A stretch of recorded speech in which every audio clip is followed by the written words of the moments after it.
Hi everybody, this is R.E.S. Gans from Literary Gladiators, and welcome to another discussion of another Agatha Christie work, another Poirot work. This one is one of the first Agatha Christie's I actually read.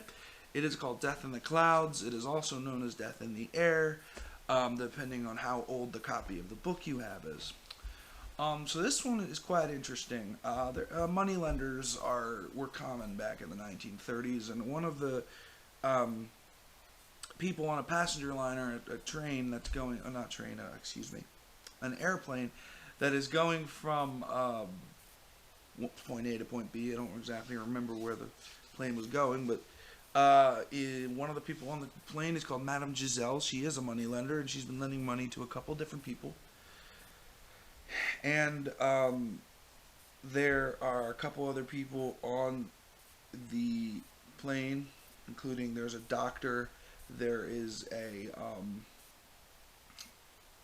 there's a like a very prim and proper lady, I think it's a count and countess are on the plane as well as a dentist named Norman Gale and a secretary named also named Gray. I guess Agatha Christie likes using the name Gray.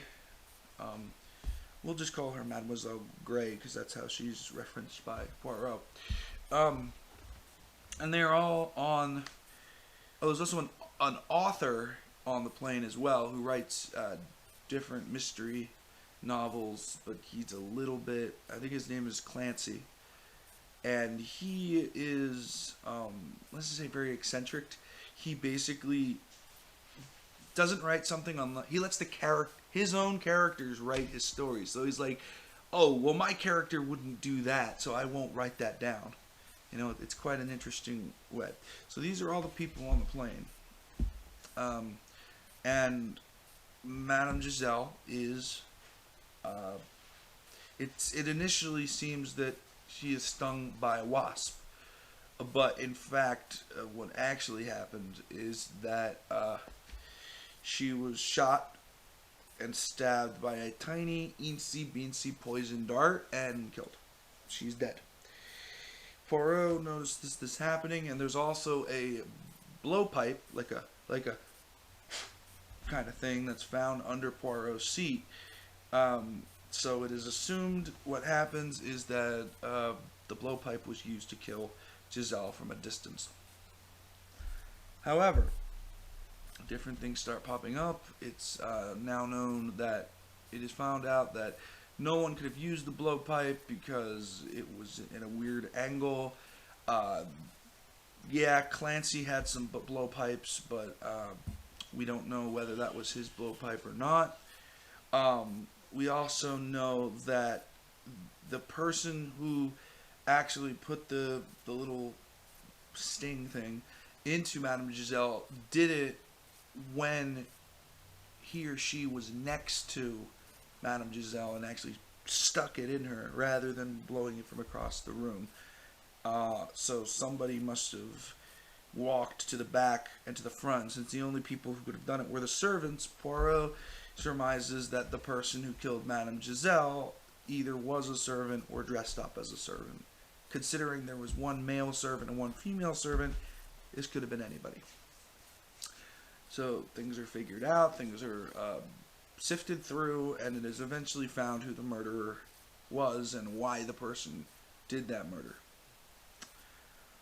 Quite an interesting story, definitely a claustrophobic story, since I would say the entire murder scene and what is referenced by the murder all takes place in one small plane. This is like you only have about 10 or 11 people on this plane, so it has to be someone on the plane, obviously. And they tried to get away with it. So the cast of characters, as I've mentioned before, you've got Clancy the author, you've got Norman Gale the dentist, you've got Mademoiselle Gray, who is just a person on the plane who is helping Poirot with his investigations. Whether she did the crime or not, that remains to be seen. Then there is there's a count and a countess or there's a count on the plane, there's a lady and a lord, or something like that, and they're all work together. And then, of course, there's Madame Giselle herself, who is the murdered woman, the moneylender. And they are all on this plane together, and so they're all involved. This book, a lot of twists and turns, but later on you start to get a feel for who did it and why, but it really kind of goes back and forth. This is the Christie book that I think you should start with, because it's all it's kept together. It's very much a contracted cast. It takes place in a small, confined area. You get to find out about what has happened, and Poirot is very much flushed out in this book. I know a couple questions you might be asking is, why is there a wasp on the plane? That'll be explained. And, of course, you want to figure out, why was Madame Giselle killed? Again, you got to read the book to find that out. I'm not going to tell you that, but what I will tell you is it is absolutely worth reading. And the first time I read this, which I've read it a couple times, the first time I read this, it did take me until the end to figure it out. I think this is like the one Agatha Christie where I couldn't figure out who did it until Poirot gave his spiel at the end, where he usually gives he gathers all the suspects together and gives a spiel about who did it. I didn't know who it was until that spiel happened. Usually I can kind of figure out who it is before. I know with Murder of Roger Ackroyd I could figure out almost immediately. With ABC Murders, it took longer, but I eventually found out who it was. Murder in the Orient Express, there was only one possible solution, but this one was hard. It was very well written, maybe because you have a good amount of people to choose from with different motives and different stuff like that. It was a lot harder. So, Death in the Clouds, if I were to give this a rating of 5 stars with half stars permitted, it gets a solid 4. I think that this story is very good. It's definitely a good story to start with. It's not as surprising and as deep as the ABC Murders, but it's certainly more